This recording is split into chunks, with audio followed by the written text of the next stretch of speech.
নমস্কার, দেখছেন talk to Bangla. আমি অভিষেক রয়েছে আপনাদের সাথে। এই মুহূর্তে যে খবর নিয়ে উপস্থিত হয়েছি, কাল রাহুল গান্ধী কিন্তু একটা ঐতিহাসিক প্রেস কনফারেন্স করেন এবং 7ই আগস্টের পর থেকে ভারতবর্ষের কিন্তু রাজনৈতিক ভাবে বহু পরিবর্তন ঘটে গিয়েছে গত 24 ঘন্টায়। এবং সেখান থেকে এই মুহূর্তে যে খবর উঠে আসছে যে সরাসরি কিন্তু ইন্ডিয়া টুডে, একদম যে বৃহৎ নিউজ চ্যানেল সেই ইন্ডিয়া টুডে, তারা কিন্তু ফ্যাক্ট চেক করতে পৌঁছে গিয়েছিল রাহুল গান্ধী যে অ্যাড্রেস দিয়েছিলেন সেই অ্যাড্রেসে। এবং সেখানে গিয়ে তারা কিন্তু রাহুল গান্ধীর কথা রীতিমতন হাড়ে হাড়ে টের পেয়েছেন। একদম রাহুল গান্ধী যে অভিযোগ করেছিলেন ঠিক সেই অভিযোগে কিন্তু দেখা গেছে একদম ধরা পড়েছে। গতকাল থেকে বারংবার কিন্তু আমরা বিভিন্ন মিডিয়া হাউসে দেখতে পেয়েছি রাহুল গান্ধী কোন রকম কোন তথ্য প্রমাণ ছাড়া কথা বলে যাচ্ছেন এবং শুধুমাত্র বিজেপিকে অ্যালিগেশন দেওয়ার জন্য, ইলেকশন কমিশনকে অ্যালিগেশন দেওয়ার জন্য এবং ভোটের যে হাওয়া তোলার জন্য, ভোটের বাজারে সেটা কিছু করার জন্য তিনি একটা জাস্ট প্রেস কনফারেন্স করেছেন এবং মানুষের মধ্যে বিভ্রান্তি তৈরি করছেন। কিন্তু যে ছবিটা ধরা পড়েছে সেটা কিন্তু একদম ভিন্ন একটা ছবি। ইন্ডিয়া টুডে আজকে আমরা দেখলাম সকালবেলা কিন্তু পৌঁছে গিয়েছিল সেইখানে, যে ঠিকানা কিন্তু রাহুল গান্ধী নিজে দিয়েছিলেন এবং সেখানে পৌঁছে ছবিটা যেটা ধরা পড়লো একদম সঠিক ছবি।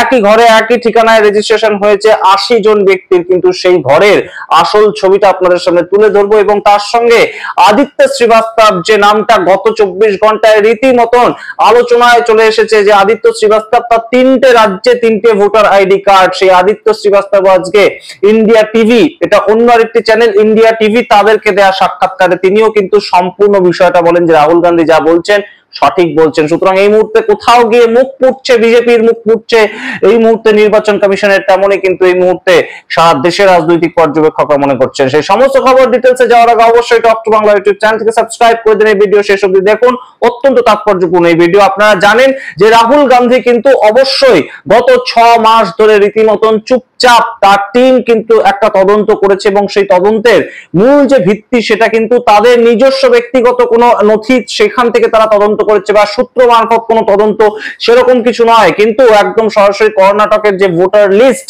একদম সরাসরি নির্বাচন কমিশন তাদেরকে দিয়েছিল, হার্ড কপি দিয়েছিল, সেই কপির নিরিখেই কিন্তু তদন্ত হয়েছে গত 6 মাস ধরে এবং সেই তদন্তের যা ফলাফল তা কিন্তু ভয়াবহ।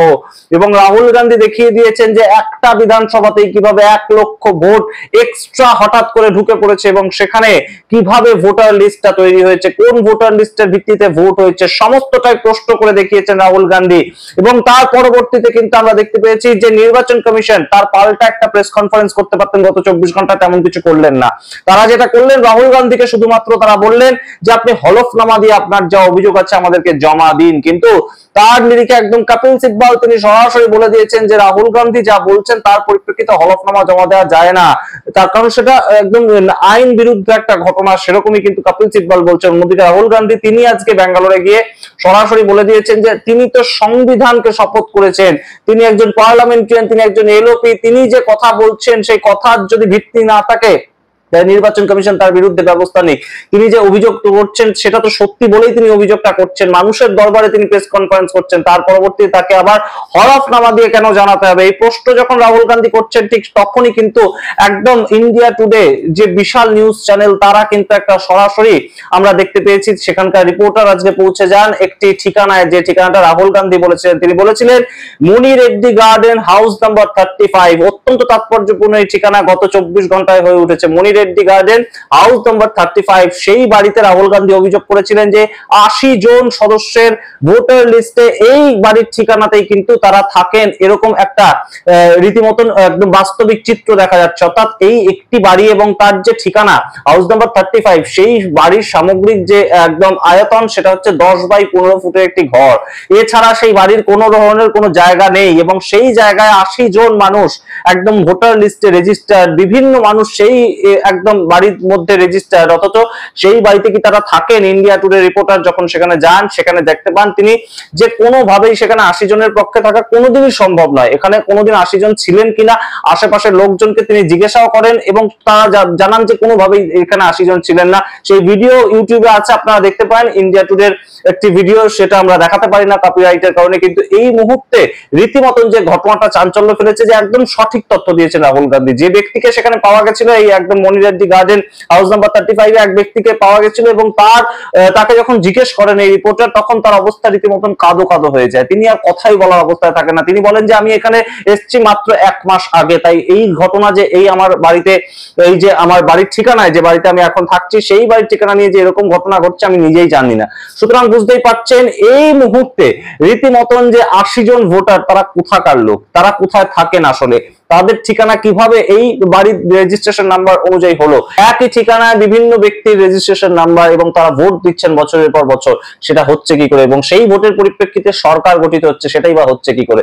নির্বাচন কমিশন কি কোনোটাই জানতেন না? এই প্রশ্ন উঠছে। এবং তার সঙ্গে আদিত্য শ্রীবাস্তব, যে ব্যক্তির নাম গতকাল স্টেজ থেকে রাহুল গান্ধী করেছিলেন, সেই আদিত্য শ্রীবাস্তবের একই ব্যক্তি এবং সেই একই ব্যক্তির একই এপিক নাম্বার, কিন্তু রাহুল গান্ধীর অভিযোগ ছিল যে তার ভোটার লিস্টে, অর্থাৎ এই আদিত্য শ্রীবাস্তবের নাম 3টে রাজ্যের ভোটার লিস্টে আছে, উত্তরপ্রদেশ, মহারাষ্ট্র এবং অন্য একটি রাজ্যে তার নাম সরাসরি রয়েছে, এরকম অভিযোগ জানিয়েছিলেন রাহুল গান্ধী। এবং সেই একদম আদিত্য শ্রীবাস্তব তার সামনে যখন আজকে ইন্ডিয়া টিভি, তারা একটি অন্য নিউজ চ্যানেল, তারা যখন এই আদিত্য শ্রীবাস্তবের সামনে যায়, তখন কিন্তু দেখা যায় যে আদিত্য শ্রীবাস্তব সম্পূর্ণ ঘটনাকে সত্যি বলছেন এবং তিনি বলছেন যে তিনি এই 3টে রাজ্যেই গত 2018 সাল থেকে ট্রাভেল করেছেন এবং যখন পরবর্তী রাজ্যে চলে গিয়েছেন তখন তিনি তার নতুন ঠিকানা অনুযায়ী তার নতুন ভোটার আইডি কার্ড বানিয়েছেন। কিন্তু তিনি বলছেন তিনি জানতেন না যে কোথাও গিয়ে পুরনো যে ভোটার আইডি কার্ডের নাম্বার সেটাকেও অমিট করতে হয় বা ডিলিট করতে হয়। তিনি ভেবেছিলেন যে নির্বাচন কমিশনের দফতরে নতুন যে ভোটার আইডি কার্ড সেটা যদি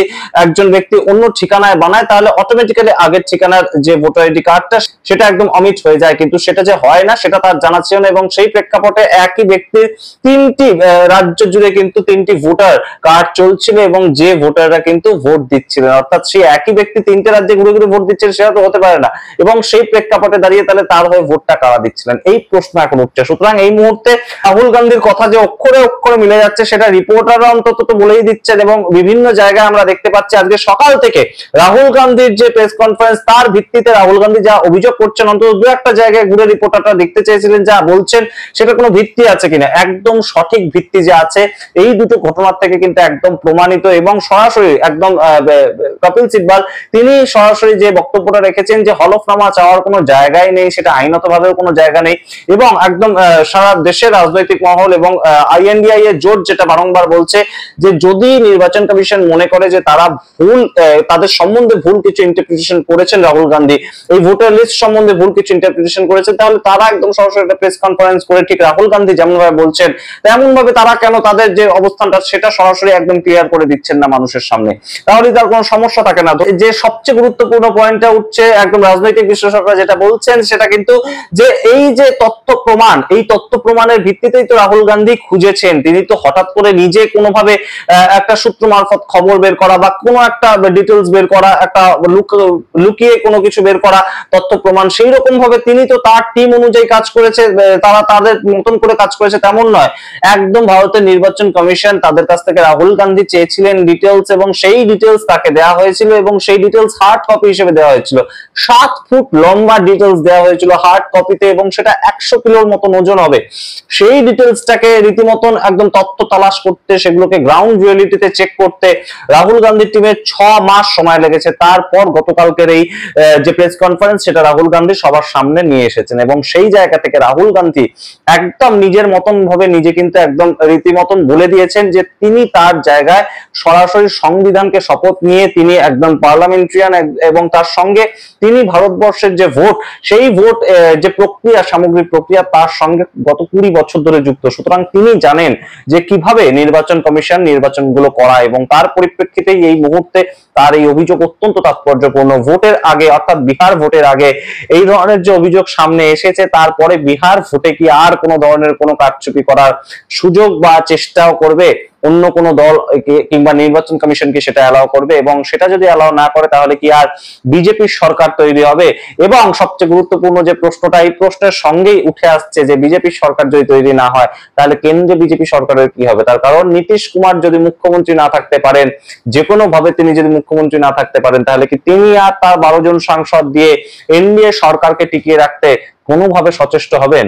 তার কারণ এখনই কিন্তু আমরা শুনতে পাচ্ছি না এখন আর যে উপরাষ্ট্রপতি পদেও নীতিশ কুমারকে বসানোর কোনো চেষ্টা বা ভাবনা চিন্তা করছে বিজেপি। প্রথম দিকে সেরকম ভাবনা চিন্তা হয়তো ছিল, কিন্তু এই মুহূর্তে সেরকম ভাবনা চিন্তা যে আর করছে তেমন কিন্তু আর শোনা যাচ্ছে না। সুতরাং সামগ্রিকভাবে সামগ্রিক প্রেক্ষাপটে বিজেপি যদি বিহারের ভোটটা হারে, বিজেপির জোট যদি বিহারের ভোটটা হারে, তাহলে কিন্তু সবচেয়ে দুরবস্থা তৈরি হবে কেন্দ্রে মোদী সরকার টিকে থাকতে, কারণ 12 জন সাংসদ নীতিশ কুমার অত সহজে দিয়ে দেবেন না। আপনারা কি মনে করেন সামগ্রিক প্রতিবেদনের ভিত্তিতে অবশ্যই কমেন্ট বক্সে কমেন্ট করে জানান। দেখতে এখন টক টু বাংলা, অবশ্যই টক টু বাংলা ইউটিউব চ্যানেলটিকে সাবস্ক্রাইব করে দিন।